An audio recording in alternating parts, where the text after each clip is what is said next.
கறவைகள் பின் சென்று காலம் சேர்ந்துண்போம் அறிவொன்னுமில்லாத ஆய்குலத்து உந்தன்னை பிறவி பெருந்தனை புண்ணியம் யாமுடையோம் உறவொன்னுமில்லாத கோவிந்தா உந்தன்னோடுறவேல் நமக்கெங்கொழிக்க ஒழியாது அறியாத பிள்ளைகளோ அன்பினால் உந்தன்னை சிறுபேரழைத்தனவம் சீரியருளாதே இறைவா நீ தாராய் பறையேலோரெம்பாவாய்.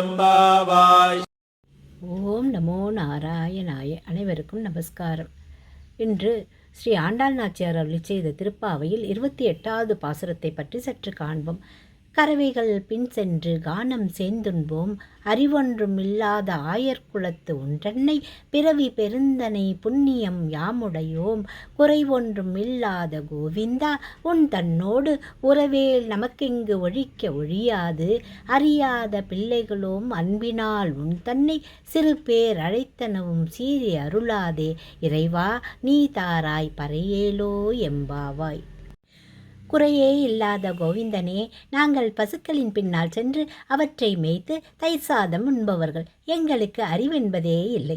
ஆனால் ஒன்றே ஒன்று மட்டும் எங்களுக்கு தெரியும். உன்னை தலைவனாக அடைந்ததால் எங்களுக்கு வைகுந்தம் உறுதி என்பதை பிறவி பயனாக அடைந்திருக்கிறோம் என்பதே அது.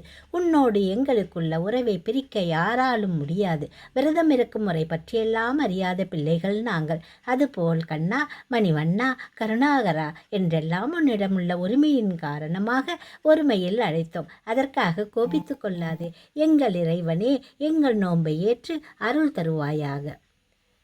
குறையொன்றும் இல்லாத கோவிந்தா என்ற வார்த்தையை படிக்கும்போது கண்ணனுக்கு ஏதோ குறை இருந்தது போலவும் இப்போது தீர்ந்து விட்டது போலவும் தோற்றமளிக்கிறது. அவனுக்கு என்ன குறை? ராமாவதாரத்தில் ராம பட்டாபிஷேகம் நடந்தபோது இந்திரலோகத்தில் 8 திசை காவலர்கள் பட்டாபிஷேகம் நடத்தியது போல அயோத்தியில் வசிஷ்டர், வாமதேவர், ஜாபாலி, காஷ்யபர், காத்தியாயனர், சுயஞர், கௌதமர், விஜயர் என்ற 8 முனிவர்கள் என்று வால்மீகி ஏதோ ஆர்வத்தில் எழுதிவிட்டார். ராமனுக்கு இது ஒரு குறை. இந்திரனை ஜெயித்து இந்திரஜித் என்ற பட்டத்தை பெற்றவனை நாம் நம் தம்பியை வைத்து ஜெயித்தோம். அப்படிப்பட்ட கீழான இந்திரனுடன் நம்மை வால்மீகி ஒப்பிட்டு விட்டாரே.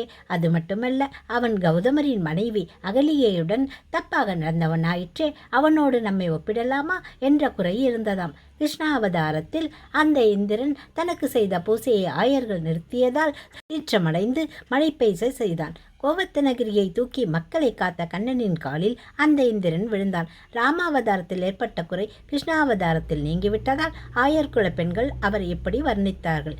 இதுவே பாசுரத்தின் பொருள். ஓம் நமோ நாராயணாய. நன்றி.